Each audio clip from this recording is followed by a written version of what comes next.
নমস্কার দর্শক বন্ধুরা, welcome to Bong football info. তো বন্ধুরা, এই ভিডিওতে আমরা মোহনবাগান ও ইস্টবেঙ্গলের ট্রান্সফার আপডেট নিয়ে কথা বলবো, তাই তোমাদের কাছে রিকোয়েস্ট করছি ভিডিওটা স্কিপ না করে পুরোটা দেখার। আর বন্ধুরা প্লিজ এরকম আরো আপডেট পাওয়ার জন্য আমাদের চ্যানেলটা একটু সাবস্ক্রাইব করে বেল আইকনটা প্রেস করে দিও। তো চলো ভিডিওটা শুরু করা যাক। তো বন্ধুরা, আমরা সবাই জানি মোহনবাগানের দেশীয় প্লেয়ার হিসেবে প্রাইম টার্গেট হচ্ছে জিকসান সিং। জিকসান সিং এর পেছনে মোহনবাগান উইন্টার ট্রান্সফার উইন্ডো থেকে পড়ে রয়েছে। যেহেতু মোহনবাগান থেকে গ্লেন মার্টিন্স বেরিয়ে যাচ্ছে, তাই মোহনবাগান ম্যানেজমেন্ট যেন তেন প্রকারে জিকসান সিং এর ডিলটা কমপ্লিট করতে চাইছে। যেহেতু মোহনবাগান ম্যানেজমেন্ট যে কোনো রকমের ট্রান্সফার ফি দিতে রাজি, সেহেতু জিকসান সিংকে যদি কেরালা ব্লাস্টার্স ছাড়ে, তাহলে জিকসানকে মোহনবাগানের জার্সি পরে দেখাটা একটা সময়ের অপেক্ষাই। মোহনবাগানে অনিরুদ্ধ থাপা রয়েছে, দীপক টাংরি রয়েছে। যদি জিকসান সিং সত্যিই মোহনবাগানে হয়ে যায়, তাহলে মোহনবাগানের ডিফেন্সিভ মিডফিল্ডে দুর্দান্ত অপশন বাড়বে আর একটা শক্তিশালী ডিফেন্সিভ মিডফিল্ড লাইন আপ হবে পরবর্তী সিজনের জন্য।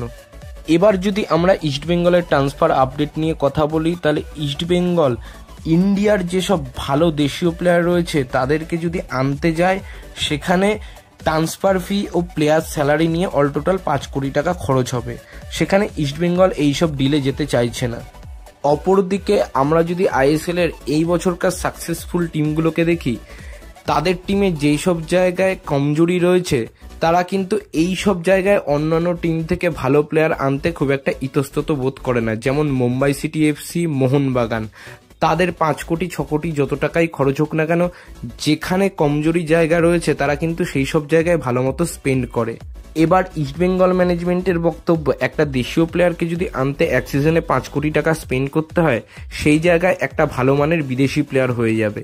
হ্যাঁ, এটা একদম ঠিক ডিসিশন, কিন্তু ভালো দেশীয় প্লেয়ারের পেছনেও খরচ করব না, আর বিদেশি প্লেয়ারও ভালো নেব না। বিদেশি প্লেয়ার ফিলিসিও ব্রাউনফোর্স, প্যান্টিচ ও ভিক্টর ভাস্কেসের মতো হবে, তাহলে ইস্টবেঙ্গল এই সিজনেও কোনো উন্নতি করতে পারবে না। তাই আশা করব ইস্টবেঙ্গল এবছর বিদেশিগুলো ভালো নেবে। ওই 4টে বিদেশি ভালো আসছে, 2টো ভালো আসছে না, এরকমভাবে হবে না। ওই 2টো খারাপ বিদেশি কিন্তু অন্যান্য দলের সাথে ইস্টবেঙ্গলের পার্থক্যটা করে দেবে। এবার যদি আমরা ইস্টবেঙ্গলের সাথে যে প্লেয়ারটার নাম শোনা যাচ্ছে তাকে নিয়ে কথা বলি, সেটা হচ্ছে অ্যালেক্স হাজি। শোনা যাচ্ছে অ্যালেক্স হাজির সাথে ইস্টবেঙ্গলের পার্সোনাল টার্ম এগ্রি নিয়ে কোনো সমস্যা নেই। শুধু হায়দ্রাবাদ এফসির সাথে তাকে নিয়ে যে ট্রান্সফার ফিটা দেওয়া হবে সেটা নিয়ে দর কষাকষি চলছে।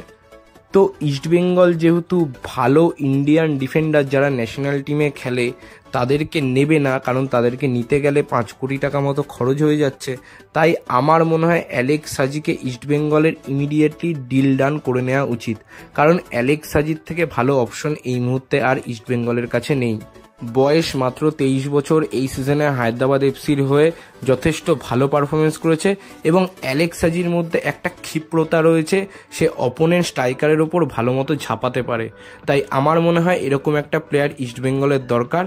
তাই ইস্টবেঙ্গলের এই ডিলটাকে ইমিডিয়েটলি ডান করে নেওয়া উচিত। প্লেয়ারটার মার্কেট ভ্যালু মাত্র 40 কোটি টাকা। 31 মে 2025 অবধি হায়দ্রাবাদের সাথে চুক্তি রয়েছে। তাই আমার মনে হয় না এই প্লেয়ারটাকে নিতে গেলে খুব একটা বেশি ট্রান্সফার ফি হায়দ্রাবাদ এফসিকে দিতে হবে। তো দেখা যাক কি হয়। তো বন্ধুরা, এই ছিল মোহনবাগান ও ইস্টবেঙ্গলের ট্রান্সফার সংক্রান্ত আপডেট। ভিডিওটা ভালো লাগলে লাইক করে দাও, শেয়ার করে দাও।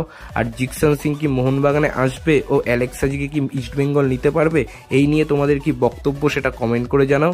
আর সবশেষে একটা কথাই বলবো, দেশ ও বিদেশের ফুটবলের নানা রকম আপডেট ও অ্যানালাইসিস পাওয়ার জন্য আমাদের চ্যানেলটা সাবস্ক্রাইব করে বেল আইকনটা প্রেস করে দাও। তো আজকের মতো টাটা, বাই।